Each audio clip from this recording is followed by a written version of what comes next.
Video call के जरिए जब मैंने भारत सरकार सचिव से बात की तो उन्होंने पूछा कि आप परीक्षा पर चर्चा पर क्या सवाल पूछेंगे।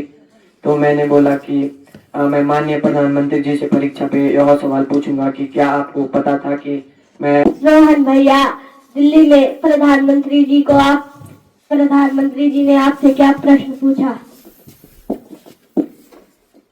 माननीय प्रधानमंत्री जी ने मेरे से पूछा कि उत्तराखंड मतलब उन्होंने अपनी एग्जाम वॉरियर का एक मूल मंत्र पूछा मेरे में, जो कि कुछ इस प्रकार से है, हंसते हुए जाइए, मुस्कुराते हुए आइए। इसका मतलब है जब आप परीक्षा देने जाओ तो हल्की सी मुस्कान लेके जाओ, और जब आप परीक्षा दे के वापस आओ तो किसी चीज की टेंशन मत लो और मुस्कुराते हुए आइए। धन्यवाद। प्रधानमंत्री जी सामने से कैसे दिखते हैं?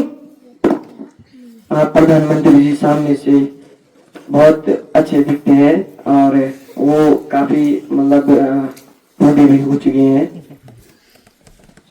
बहुत अच्छा, ताली बजाओ भाई। भैया, आप दिल्ली में प्रधानमंत्री जी से मिले, बहुत बहुत बधाई। आपके दिल्ली तक आने जाने रहने खाने की व्यवस्था भी सरकार ने की थी। धन्यवाद बहन।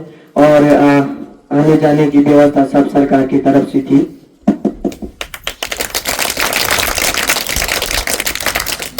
रोहन, बहुत धन्यवाद। एक बार रोहन के लिए तालियां, जोरदार तालियां आप बजाएंगे। रोहन, बस एक दो बातें आपसे और जानना चाहिए, आपके और शौक क्या है? ये जो पढ़ाई में आप वहां तक गए हैं, आपका वीडियो बना, लेकिन और शौक क्या है? जैसे साइंस के मॉडल आते हैं तो हम उसमें, मेरा शौक है कि मैं उसमें करूं। एक बार मैं उसमें हल्द्वानी भी गया था जी। आपको खेलों में भी रुचि है? क्या क्या खेलते हैं? जी, खेलों में भी रुचि है, कबड्डी, खो खो में मेरे को रुचि है। रोहन, आपका पढ़ने का शेड्यूल क्या रहता है सुबह से शाम तक? मतलब क्या है आपकी दिनचर्या? कब उठते हैं, किस तरह से पढ़ते हैं? मैं 6 बजे उठता हूँ और मतलब थोड़ा थोड़ा पढ़ता हूँ कभी कभी, और उसके बाद फिर 9:30 बजे मैं स्कूल में पहुँचता हूँ। उसके बाद 3:30 बजे घर आता हूँ। उसके बाद मैं थोड़ा खाना खुना खाता हूँ। उसके बाद मैं खेलता हूँ 1-2 घंटे। उसके बाद मैं 7:30 बजे से और 9 बजे तक पढ़ाई करता हूँ। उसके बाद मैं फिर खाना खाता हूँ। उसके बाद सो जाता हूँ।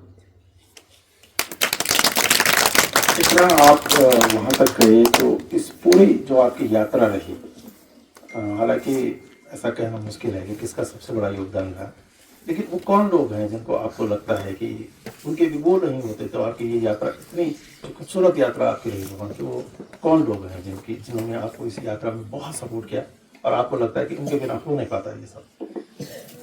हमारे शिक्षक श्री अश्विनी गौर जी और खंड शिक्षा अधिकारी उन्होंने भी मेरे को बार बार फोन किया। और एक एक्सपीरियंस आपको जानना चाहेंगे, जब आपका टॉप में सिलेक्शन हुआ तो उत्तराखंड से बहुत सारे वीडियो गए, 10 वीडियो गए, उसके बाद आपका 10 में सिलेक्शन हुआ तो आपको लग रहा होगा कि अब मेरा नंबर आ सकता है। जो आपका इंटरव्यू उसके बाद हुआ फाइनल के लिए, वीडियो कॉल के जरिए हुआ था, थोड़ा बताएंगे उन्होंने आपको क्या पूछा था? वीडियो कॉल के जरिए जब मैंने भारत सरकार सचिव से बात की तो उन्होंने पूछा कि आप परीक्षा पर चर्चा पर क्या सवाल पूछेंगे। तो मैंने बोला कि मैं माननीय प्रधानमंत्री जी से परीक्षा पे यह सवाल पूछूंगा कि क्या आपको पता था कि मैं देश का प्रधानमंत्री बनूंगा, और आप अपने समय में आप कितनी पढ़ाई करते थे। और फिर उन्होंने मेरे से बात की कि आप कहाँ के हो। मैंने बोला मैं उत्तराखंड का हूँ। फिर उन्होंने मेरे को बोला कि आप दिल्ली में आओ, आपका बहुत बहुत स्वागत है। बहुत सुंदर, और ये बहुत सुखद है हम सबके लिए जानना कि हम सीधे रोहन से बात कर पा रहे हैं, उनके अनुभव जान पा रहे हैं। रोहन, एक तस्वीर बहुत चर्चा में मैं देख रहा था जो हो रही थी कि जिसमें आप उनको कुछ दे रहे थे प्रधानमंत्री जी को, क्या था? मैंने उत्तराखंड की तरफ से माननीय प्रधानमंत्री जी को कुछ भेंट किया था। जो अब बसंत ऋतु आने वाली है तो उस पे हम फुलदेई त्योहार मनाते हैं। तो तो उस पे मैंने उनको एक टोकरी दी थी जो कि रिंगाल से बनाई जाती है, फूलकंडी।